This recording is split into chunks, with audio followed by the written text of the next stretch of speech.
Estas son las condiciones de los privados de libertad en el sistema penitenciario nacional.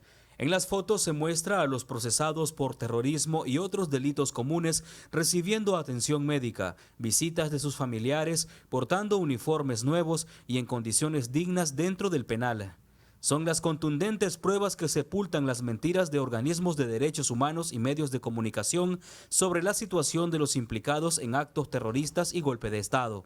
Nosotros leíamos los titulares, por ejemplo, que el señor Medardo Mairena estaba siendo torturado, que no podía caminar, que no podía ser trasladado por el estado físico en que se encontraba maltratado, y este es el momento que él hace su ingreso al sistema penitenciario.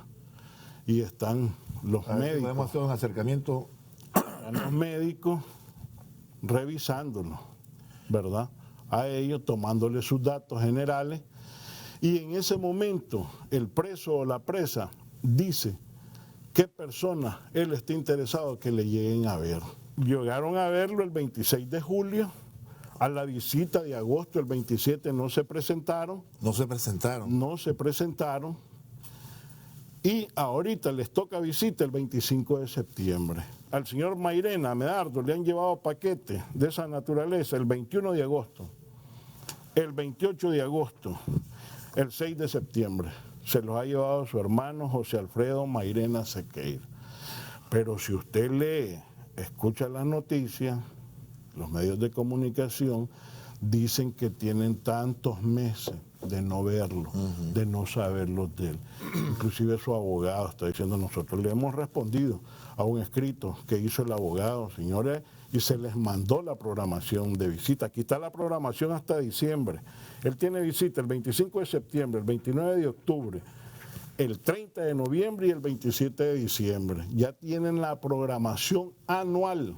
Tenemos también al señor Pedro Mena, al que decían que producto de las torturas. Ah, sí, el señor acompañaba al señor Mairena, ¿no? A Medardo Mairena, ahí están.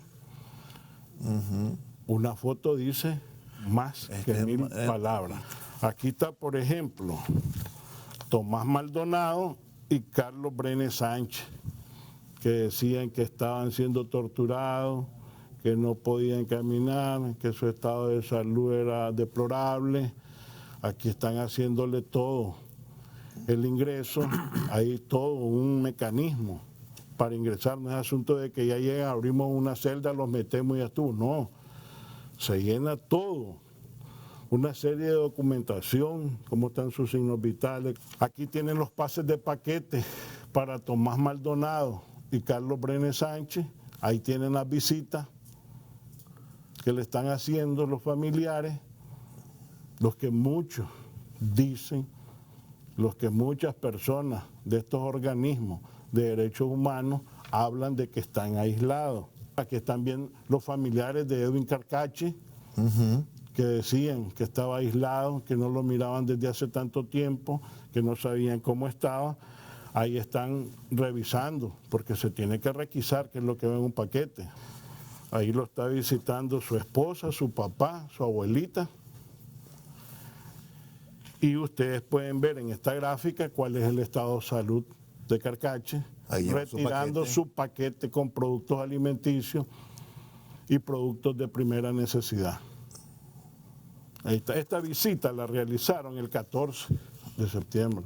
Aquí tenemos al señor Carlos Valle, que andaba encabezando manifestaciones diciendo que no le permitían ver a su hija, diciendo que su hija estaba aislada, que estaba siendo torturada, y ahí está en una visita familiar y le lleva productos alimenticios y productos de necesidad básica, ¿verdad?, a su hija, Elsa Albertina Valle.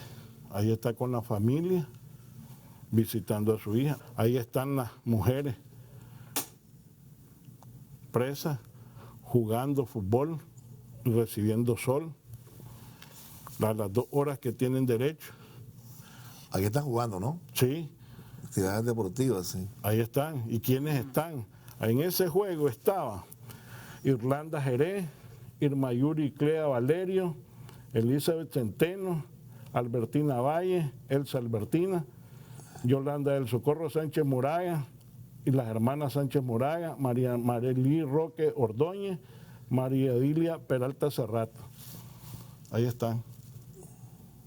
De esto nadie habla. El experto en derechos humanos Carlos Emilio López habla de las mentiras que desde el inicio de la intentona golpista y actos de terrorismo se han vertido sobre la realidad de los acontecimientos en el país. Se invisibilizó en todo este periodo las muertes de policías, de jóvenes pertenecientes a la juventud sandinista, de dirigentes sandinistas, entre otros, como que si los sandinistas no existieran o como que si no tuvieran derechos humanos. Sí. Olvidando, obviando, porque conocen el principio de que los derechos humanos son universales y que los derechos humanos son para todas las personas.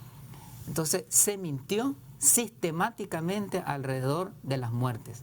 De igual manera, se ha mentido sobre las personas privadas de libertad. Se ha mentido sobre el número de personas privadas de libertad. La denominación, es decir, la forma de llamarles, le llaman presos políticos, cuando en Nicaragua no hay presos políticos. Se ha mentido sobre las condiciones en las que están, se ha mentido sobre el tratamiento que el Estado le da, se ha mentido sobre su condición procesal, se ha mentido sobre el proceso judicial en el cual ellos están transitando.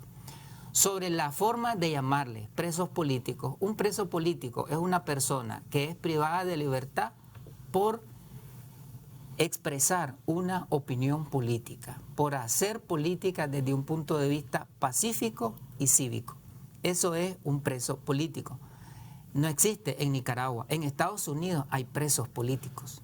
Hay centenares de presos políticos según algunos organismos de derechos humanos norteamericanos y organismos internacionales de derechos humanos. Guantánamo, por ejemplo, claro, es un gran centro de privación de libertad de presos políticos porque han sido detenidos sin orden judicial, han sido detenidos sin que inicie un proceso judicial, llevan años privados de libertad.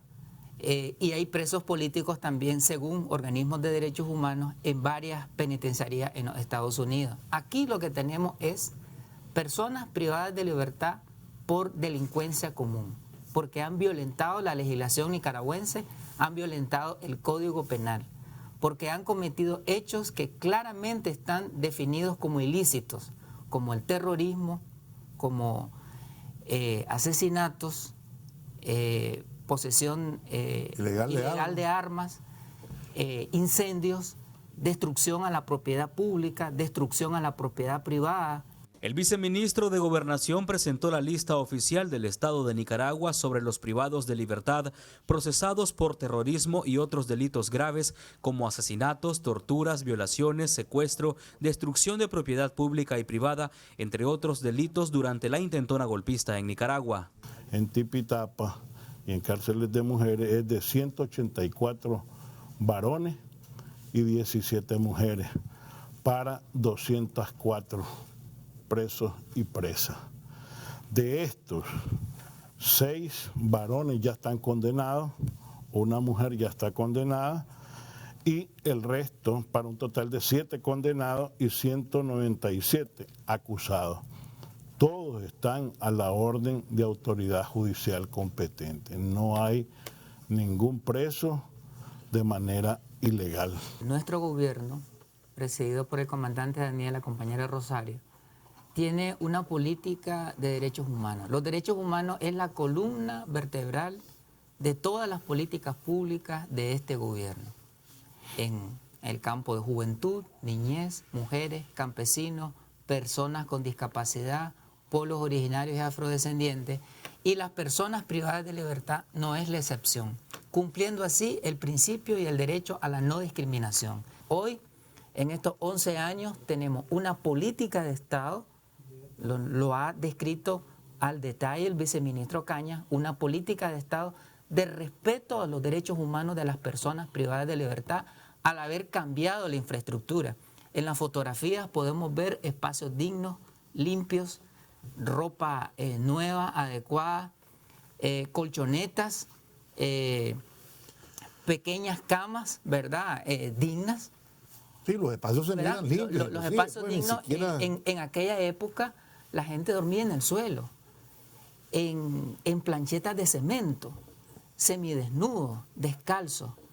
Alberto, y yo te pregunto, y le pregunto a las familias nicaragüenses, ¿dónde estaba la CPDH entre 1990 y el 2006? Los informes de los organismos de derechos humanos manipulan la verdad, omiten datos, excluyen a autoridades y compañeros sandinistas víctimas del terrorismo golpista y se muestran ciegos ante las condiciones dignas y el respeto a los derechos humanos para los privados de libertad en el sistema penitenciario nacional. A la misión del alto comisionado que llegó a Tipitapa, donde los atendimos, inclusive fue un compañero, un alto cargo de Cancillería para atenderlo.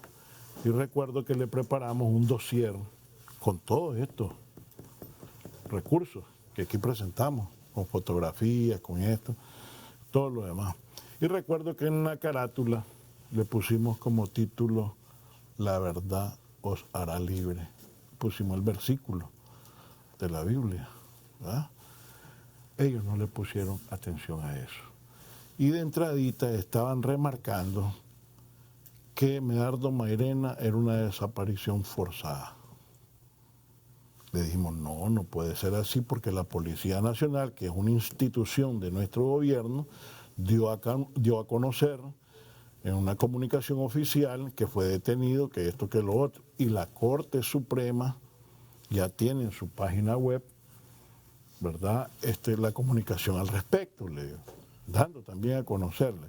Entonces no para nosotros, ese es para ustedes, es para como ustedes lo puedan ver. Le entregamos un dossier donde teníamos todito el relato de los daños a la infraestructura, a los vehículos, no solo del sistema penitenciario, a los bomberos, a migración, al Ministerio de Gobernación, y el relato y fotografía de compañeros que nos habían secuestrado.